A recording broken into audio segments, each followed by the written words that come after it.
स्वागत है आप सभी का तरुण इंडिया इंस्टीट्यूट के इस यूट्यूब चैनल में, जहां हम लोग बात करेंगे कंप्यूटर और उससे जुड़ी जानकारियों के बारे में। तो कंप्यूटर फंडामेंटल्स की कई टॉपिक्स अब तक हमने कवर की हैं। बहुत सारे टॉपिक्स हम लोग देख चुके हैं, जैसे कंप्यूटर क्या है, history and evolution of computer, generations of computer. यदि आप लोगों ने इन कॉन्सेप्ट्स को नहीं समझा है तो आप हमारे चैनल के प्लेलिस्ट में जाइए। वहाँ आपको कंप्यूटर फंडामेंटल्स नाम की प्लेलिस्ट मिलेगी और उस पर आप समझ सकते हैं, वीडियो सारे देख करके अपने कॉन्सेप्ट क्लियर कर सकते हैं।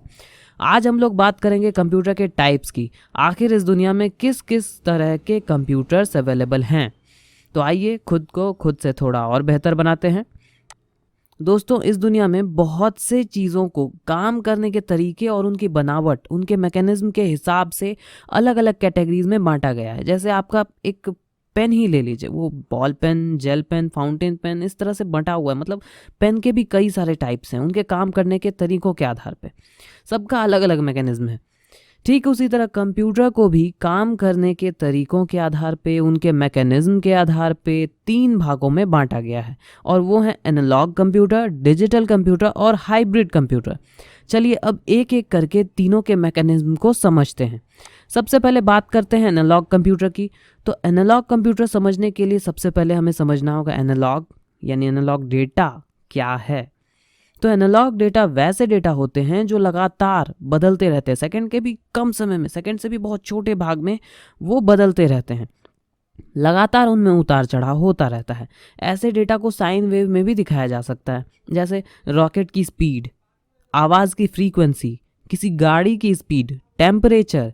ये सब एनालॉग डेटा है जो सेकंड के भी बहुत ही कम भाग में बदलते रहते हैं।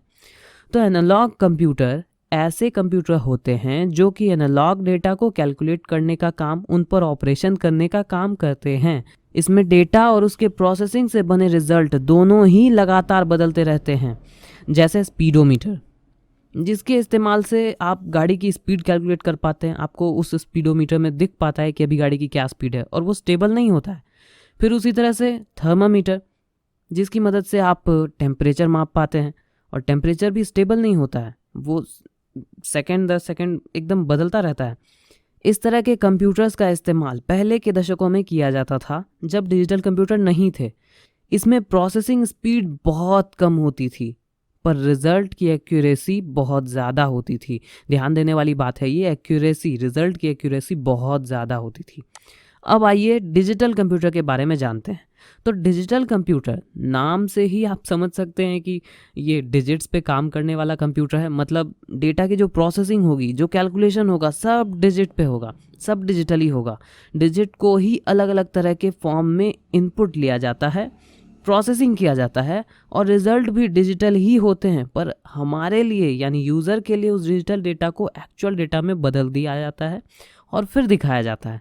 जैसे कोई पिक्चर ही ले लीजिए, हम पिक्चर को स्टोर तो पिक्चर फॉर्मेट में ही करते हैं, पर कंप्यूटर उस पिक्चर को डिजिट्स में बदलकर स्टोर करता है, और हमें दिखाते समय उस डिजिट्स को यानी उस डिजिटल फॉर्मेट वाले पिक्चर को वापस से उसके एक्चुअल फॉर्मेट यानी पिक्चर में बदल देता है और फिर हमें दिखाता है। तो डिजिटल कंप्यूटर्स एनालॉग की तुलना में काफ़ी तेज़ होते हैं, इनकी स्पीड बहुत ज़्यादा होती है, पर ये एक्यूरेट नहीं होते हैं। एक्यूरेसी के मामले में एनालॉग कंप्यूटर ज़्यादा बेहतर है। अब ये कैसे है, इसे हम लोग आगे की वीडियोस में देखेंगे। डिजिटल कंप्यूटर्स के एग्जांपल हैं आपके phones, smartphones, laptops, calculators, PCs. ये सब डेटा प्रोसेसिंग डिजिट्स के फॉर्म में ही करते हैं। आइए अब देखते हैं तीसरा टाइप यानी हाइब्रिड कंप्यूटर। तो हाइब्रिड का मतलब क्या होता है? हाइब्रिड का मतलब है मिला जुला, मिला हुआ, मिलावट वाला, एक से ज़्यादा जिसमें गुण मौजूद हों। यहाँ भी बिल्कुल ऐसा ही है। मतलब वैसा कंप्यूटर जिसमें एनालॉग और डिजिटल दोनों के ही गुण मौजूद हों, जिसके कुछ कंपोनेंट एनालॉग हों, कुछ कंपोनेंट डिजिटल हों, मतलब मिक्सअप। जो एनालॉग और डिजिटल डेटा दोनों ही डेटा की प्रोसेसिंग करते हैं, हाइब्रिड कंप्यूटर है। हाइब्रिड कंप्यूटर के डिजिटल कंपोनेंट की मदद से प्रोसेसिंग की स्पीड बहुत तेज़ हो जाती है, और एनालॉग कंपोनेंट की मदद से रिजल्ट की एक्यूरेसी और प्योरिटी बहुत बढ़ जाती है। तो इसलिए हाइब्रिड कंप्यूटर स्पीड और एक्यूरेसी दोनों के ही मामले में काफ़ी बेहतर है। हाइब्रिड कंप्यूटर का इस्तेमाल बहुत सी जगहों पर किया जाता है। आपके आसपास के एनवायरनमेंट में भी हाइब्रिड कंप्यूटर्स अवेलेबल होंगे, जैसे हॉस्पिटल्स में, फैक्ट्रीज़ में, पेट्रोल पंप्स में, अल्ट्रासाउंड मशीन, ये तो खैर आप लोगों ने देखी भी होगी, सीटी स्कैन सिस्टम हॉस्पिटल्स में जो अवेलेबल होते हैं, ये सब चीज़ें आपने देखी ज़रूर होंगी।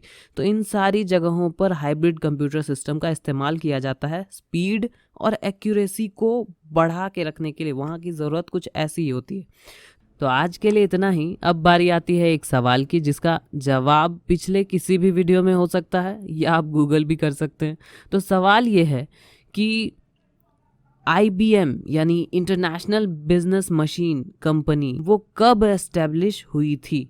इसका सही जवाब आपको हमारे टेलीग्राम चैनल पर या फिर मेरे इंस्टाग्राम अकाउंट पर मिल जाएगा, और आप अपना जवाब कमेंट के ज़रिए दे सकते हैं।